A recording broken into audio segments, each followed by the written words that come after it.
नमो नमः मित्रों, प्लीज़ संस्कृत से चैनल में आप सभी का हार्दिक स्वागत है। आगामी सीटेट की परीक्षा में जो 30 नंबर संस्कृत के प्रश्न आते हैं उन प्रश्नों के अभ्यास प्रश्नों को लेकर हम उपस्थित होते हैं। तो ये अभ्यास प्रश्न संख्या 9 का पार्ट 2 है। आइए प्रश्नों को देखते हैं और कितना स्कोर कर पा रहे हैं ये भी देखते हैं। प्रश्न संख्या 18 कह रहा है चटका में स्त्री प्रत्यय है। कौन सा स्त्री प्रत्यय है? क्या चाप है, डाप है, टाप है या इनमें से कोई नहीं? चटका शब्द जो है इसमें स्त्री प्रत्यय लगा हुआ है, तो ये कौन सा स्त्री प्रत्यय सबसे लगकर बना हुआ है? चटका शब्द। चटका शब्द जो है इसमें कौन सा प्रत्यय लगा हुआ है? टाप। टाप प्रत्यय से लिखकर बना हुआ है चटका। ठीक है, चलिए अगला प्रश्न देखिए। प्रश्न संख्या 19। प्रश्न संख्या 19 कह रहा है कि अस्था धातु लट लकार उत्तम पुरुष एक वचन में रूप होगा। अस्था धातु लट लकार उत्तम पुरुष में रूप। अच्छा, जो धातु है इसका मूल धातु है अस्था, लेकिन अस्था को जब इसका रूप चलता है तो इसको तिष्ठ आदेश हो जाता है। क्या? तिष्ठ है, तिष्ठ, और फिर रूप बनता है तिष्ठति तिष्ठता तिष्ठन्ति, इस तरीके से रूप चलता है। अस्था को तिष्ठ आदेश होता है, इसीलिए इसको ये ज़्यादा इंपॉर्टेंट है, क्योंकि लगभग लोग ऐसे रूप चला ले जाते हैं जिनको रूप याद भी है। स्थस्यते स्थति स्थता स्थस्यन्ते ऐसे चला ले जाते हैं, तो ये अस्था को तिष्ठ आदेशित हो जाता है। ये एक बात नोट करिएगा, ऐसा भी प्रश्न बन सकता है। अस्था धातु को कौन सी धातु आदेश हो जाता है? आदेश का मतलब है इसके स्थान पर यह आदेश हो जाता है। ठीक है, तो इसमें पूछा गया है कि लट लकार उत्तम पुरुष एक वचन में रूप बनेगा, तो लट लकार उत्तम पुरुष एक वचन में रूप बनेगा तिष्ठामि। ठीक, और ये देखिए सब में अस्था दिया गया कंफ्यूज करने के लिए, तो क्या सही होगा? तिष्ठामि। चलिए अगला प्रश्न देखिए। प्रश्न संख्या 20 कह रहा है कि रमायाम, रमा शब्द रमा प्रतिपादिक के किस विभक्ति और वचन का रूप है? प्रतिपादिक क्या होता है? अर्थवत, अधातु, अप्रत्यय, प्रतिपादिक होता है। कोई शब्द जो है अर्थवत भी हो, अधातु हो, अप्रत्यय हो, यानी उसमें किसी प्रकार की धातु ना हो, कोई प्रत्यय ना जुड़ा हो, तो वे सब प्रतिपादिक होते हैं। जैसे रमा है, रमा का अर्थ होता है इसमें कोई प्रत्यय नहीं जुड़ा, कोई मतलब कुछ धातु नहीं जुड़ी है, इसलिए एक प्रतिपादिक है। लेकिन जब इसका रूप चलेगा रमा रमाम रम्या रमाए, तो ये जो है क्या हो जाएगा?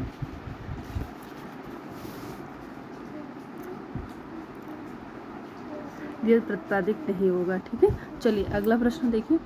प्रश्न संख्या जो 20 कह रहा है, प्रश्न संख्या 20 कह रहा है कि जो रमायाम है रमा प्रतिपादिक के किस विभक्ति और वचन का रूप है? तो रमा का रूप बहुत इंपॉर्टेंट है। स्त्रीलिंग हमने बताया था, अकारांत, इकारांत, उकारांत, पुल्लिंग, स्त्रीलिंग सब दोनों इंपॉर्टेंट है नपुंसक के। अब अकारांत को पढ़ लीजिएगा, और सर्वनाम में भी अस्मद और इस्मद को भी देखना है, और धातु रूप में जो है 5 लकार देखने हैं। लट लकार, लोट लकार, लंग लकार, लेट लकार और विधिलिंग लकार, 5 लकारों को एक बार देख लेना। उसी तरीके से लगभग सारे रूप चलते हैं, एक का याद कर लेंगे तो। चलिए इसमें बता रहा है कि रमायाम में जो है रमा प्रतिपादिक का कौन सी विभक्ति और कौन सा रूप है? तो रमा रमाम रम्या रमाय रमाया रमाया रमायाम हे रमे। तो रमायाम, अगर याम दिया हो, स्त्रीलिंग का प्रतिपादिक हो, स्त्रीलिंग का शब्द हो, अकारांत स्त्रीलिंग हो, याम हो, तो वहाँ पे जो है 99% क्या होता है? 99% आपका सप्तमी विभक्ति एक वचन होता है। क्या होता है? सप्तमी विभक्ति एक वचन। चलिए यहाँ रमायाम जैसे बालिकायाम, रमायाम, अजायाम, और इसके अलावा मतलब इस तरीके से जो भी अकारांत स्त्रीलिंग में होंगे प्रतिपादिक, उन सब का जो सप्तमी विभक्ति एक वचन में याम बनेगा। ठीक है, चलिए, और अकारांत अगर पुल्लिंग है तो ए बनेगा, जैसे राम में, कृष्णेश, है ना, इस तरीके से। चलिए अगला प्रश्न देखिए। प्रश्न संख्या 21। प्रश्न संख्या 21 क्या कह रहा है? प्रश्न संख्या 21 कह रहा है कि सत्यार्थे पृथक अर्थ, सत्यर्थे पृथक अर्थायाः स्वर व्यंजन संज्ञते, यह किस अलंकार का लक्षण है?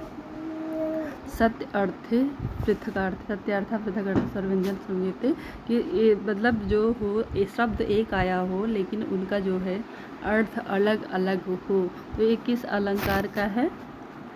ये किस अलंकार का? ये यमक अलंकार का लक्षण है। ठीक है, इनको शब्द एक ही बार आया हो लेकिन अर्थ अलग अलग हो, तो यमक अलंकार के उदाहरण है। ठीक है, चलिए अगला पूछिए। अगला देखिए प्रश्न संख्या 22। प्रश्न संख्या 22 क्या कह रहा है कि 101 संख्या को संस्कृत में क्या कहेंगे? 101 संख्या को संस्कृत में क्या कहेंगे? एकाधिक शतकम, द्वाधिक शतकम। देखिए द्वाधिक शतकम यानी शतक में 100 में 2 अधिक, तो 102 हो जाएगा। ठीक है, तो ये गलत है। एका अधिकः शतकम, एकः अधिकः शतकम, एकाधिक शतकम ये बिल्कुल गलत है क्योंकि ये दोनों अलग अलग दिया गया है। अब यहाँ पे एकाधिक शतकम और एक शतकम एकम, ये तो बिल्कुल ही नहीं होगा। तो शतकम यानी 100 में एक अधिक, तो एका अधिक शतकम, एका अधिक शतकम यानी 100 में एक अधिक 101। क्या उत्तर सही होगा? उत्तर सही होगा आपका सी। चलिए अगला प्रश्न देखिए, प्रश्न संख्या 23। त्रिवर्ग के अंतर्गत आते हैं धर्म अर्थ मोक्ष। धर्म मोक्ष काम, धर्म मोक्ष काम बिल्कुल नहीं है। धर्म अर्थ काम, अर्थ धर्म मोक्ष त्रिवर्ग के अंतर्गत क्या आते हैं? तो धर्म अर्थ और काम जो ये तीन चीज़ें हैं ये त्रिवर्ग के अंतर्गत आती हैं, मोक्ष नहीं आता इसमें। ठीक है, धर्म अर्थ और काम ये त्रिवर्ग मनुष्य का कर्तव्य। इसमें देखा किरातार्जुनीय जूनी हमें बताते हैं कि जो धर्म अर्थ काम तीनों गुणों से युक्त है वो मतलब जब वो राजगद्दी पर बैठ जाता है दुर्योधन, तो वहाँ उसका वर्णन कर रहा है कि किस प्रकार से राज कर रहा है। तो वो धर्म अर्थ काम तीनों गुणों का यूज, त्रिवर्ग का यूज कर रहा है। उसमें किरातार्जुनीय में इसका वर्णन है। तो त्रिवर्ग कौन है? धर्म अर्थ और काम है, मोक्ष नहीं है इसमें। चलिए अगला प्रश्न देखिए, द्विरेफ पद का क्या अर्थ होता है? तो द्विरेफ शब्द का होता है भंवरा। क्या होता है? भंवरा। द्विरेफ का, भंवरे का जो है वर्णन अभिज्ञान शाकुंतलम में है, बहुत अच्छा शाकुंतला है इसमें। चलिए अगला प्रश्न देखते हैं। आगे का प्रश्न देखते हैं, प्रश्न संख्या 25। प्रश्न संख्या 25 देखिए, प्रश्न संख्या 25 क्या कह रहा है? प्रश्न संख्या 25 कह रहा है कि भिन्न अव्यय पद चुनिए। ऐसा अव्यय पद जो भिन्न है, जिसका मतलब भिन्न क्या होता है? जो अर्थ या समानता में एक दो मतलब तीन से भिन्न होंगे। इदानीम, संप्रति, अधुना या कदा। तो इदानीम, संप्रति और अधुना तीनों का अर्थ होता है इस समय। तीनों का अर्थ क्या होता है? इस समय। लेकिन कदा का अर्थ होता है, कदा का अर्थ होता है कब। तो ये नहीं होगा, ये भिन्न है। तो इसका मतलब उत्तर क्या, जो भिन्न है वही जो है उत्तर सही होगा। तो इसमें उत्तर क्या सही होगा? उत्तर नंबर डी सही होगा। चलिए अगला प्रश्न देखिए, प्रश्न संख्या 26। प्रश्न संख्या 26 देखिए, प्रश्न संख्या 26 कह रहा है कि संस्कृत में गद्य पद्य खंड के शुद्ध उच्चारण सहित पढ़ने के सिद्धांत हैं। अभ्यास का सिद्धांत, प्रयत्न का सिद्धांत, रुचि का सिद्धांत, स्वाभाविकता का सिद्धांत। संस्कृत में जो गद्य खंड है या पद्य खंड है, इनका शुद्ध जो उच्चारण से हम लोग पढ़ते हैं, इस सिद्धांत को कौन सा सिद्धांत कहते हैं? क्या अभ्यास का सिद्धांत कहते हैं, क्या प्रयत्न का, क्या रुचि का, स्वाभाविक सिद्धांत कहते हैं? तो इसको हम लोग अभ्यास का सिद्धांत कहते हैं। शुद्ध उच्चारण मतलब अभ्यास कर रहे हैं शुद्ध पढ़ने का, तो अभ्यास का सिद्धांत इसे कहा जाता है। प्रयत्न नहीं कहा जाता, रुचि भी नहीं और स्वाभाविक भी नहीं। ठीक है, चलिए अगला प्रश्न देखिए, प्रश्न संख्या 27। प्रश्न संख्या 27 कह रहा है कि हर बाटी पंचपदी में, अच्छा हर वर्ड की पंचपदी प्रणाली बहुत प्रसिद्ध है, चाहे साइको की दृष्टि हो या जो है जितनी भी भाषा जो भी भाषा पूछा जाएगा, भाषा में भी और उसमें साइको में भी ये पंचपदीय प्रणाली जो हर वर्ड की है बहुत प्रसिद्ध है। एक बार देख लीजिएगा आप ये। तो हर्बर्ट की पंचपदीय प्रणाली में निम्नलिखित में से कौन सा पद नहीं है? व्याख्यान, प्रस्तावना, तुलना एवं सामान्यीकरण। उनमें क्या नहीं है? हर्बर्ट ने पंचपदीय प्रणाली दी है, उसमें क्या एक ऐसा है जो नहीं है? 4 दिए गए हैं, उसमें क्या ऐसा 5 पद हैं जबकि इसमें 2 और हैं, इसके अलावा एक नहीं है। तो क्या नहीं है इनमें से, चारों में से? ये है व्याख्यान। व्याख्यान पंचपदीय प्रणाली में नहीं है। तुलना भी है, प्रस्तावना भी है, सामान्यीकरण भी है, प्रस्तुतिकरण भी है, एक और है। 5 से जो है 5 है इनके पद दिए गए हैं पंचपदीय प्रणाली में, जिनमें से व्याख्यान एक नहीं है। चलिए अगला प्रश्न देखिए, प्रश्न संख्या 28 कह रहा है कि अच्छा कमेंट बॉक्स में आप कमेंट करिएगा हर्बर्ट की पंचपदीय प्रणाली 5 पदों को कमेंट करिएगा आप कमेंट बॉक्स में, आप लोगों के लिए आज का होमवर्क है ये। चलिए अगला प्रश्न देखिए, प्रश्न संख्या 28। प्रश्न संख्या 28 का है आयोग द्वारा प्रस्तुत द्वितीय योजना में कौन सी भाषा नहीं है?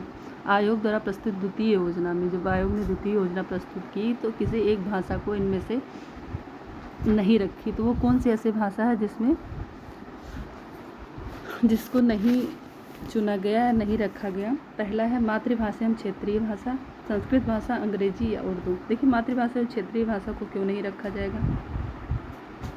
ये तो रखा ही जाएगा, हर हाल में रखा जाएगा। ठीक है, तो इसको रखा गया। संस्कृत भाषा, इसको भी रखा गया। अंग्रेजी भाषा, इसको भी रखा गया। लेकिन जो द्वितीय योजना में जो एक भाषा है उर्दू, तो उर्दू भाषा को द्वितीय योजना में नहीं रखा गया है। बाकी मातृभाषा को भी रखा गया द्वितीय योजना में। अच्छा, ये पूछा जा सकता है निम्नलिखित में से किसको द्वितीय योजना में भाषा के रूप में रखा गया। कोई एक ऑप्शन दे दिया, कुछ और अलग 3 ऑप्शन दे दिए। मातृभाषा को भी रखा गया है, संस्कृत को भी रखा है, अंग्रेजी को रखा गया, लेकिन उर्दू को द्वितीय योजना में नहीं रखा गया है उसके द्वारा। चलिए अगला प्रश्न देखिए, प्रश्न संख्या 29। प्रश्न संख्या 29 कह रहा है वेद मंत्रों में शिक्षा से तात्पर्य है पाठशाला में पढ़ने जाना, विकास की प्रक्रिया, ज्ञानार्जन का साधन, ठीक से उच्चारण करने की विधा। वेद मंत्रों में शिक्षा से तात्पर्य है पाठशाला में पढ़ने जाना, विकास की प्रक्रिया, ज्ञानार्जन का साधन, ठीक से उच्चारण करना। चलिए ये बहुत इंपॉर्टेंट क्वेश्चन हो जाता है। अब बताइए अब इसको कि इसमें क्या सही होगा। इसका सही होगा वेद मंत्रों को जो शिक्षा से तात्पर्य है, उस वेद मंत्रों की शिक्षा का मेन तात्पर्य क्या है, ठीक से उच्चारण करने की विधा। क्या है, ठीक से उच्चारण करने की विधा। ये ऑप्शन नंबर डी सही होगा। चलिए प्रश्न संख्या 30 पर आते हैं। प्रश्न संख्या 30 कह रहा है संस्कृत भाषा में पत्र लेखन का उपयोग किस स्तर पर होना चाहिए, प्रारंभिक स्तर पर, मध्य स्तर पर, उच्च स्तर पर, मध्य स्तर पर। देखिए प्रारंभिक स्तर पर होना चाहिए कि मध्य स्तर पर होना चाहिए या उच्च स्तर पर होना चाहिए।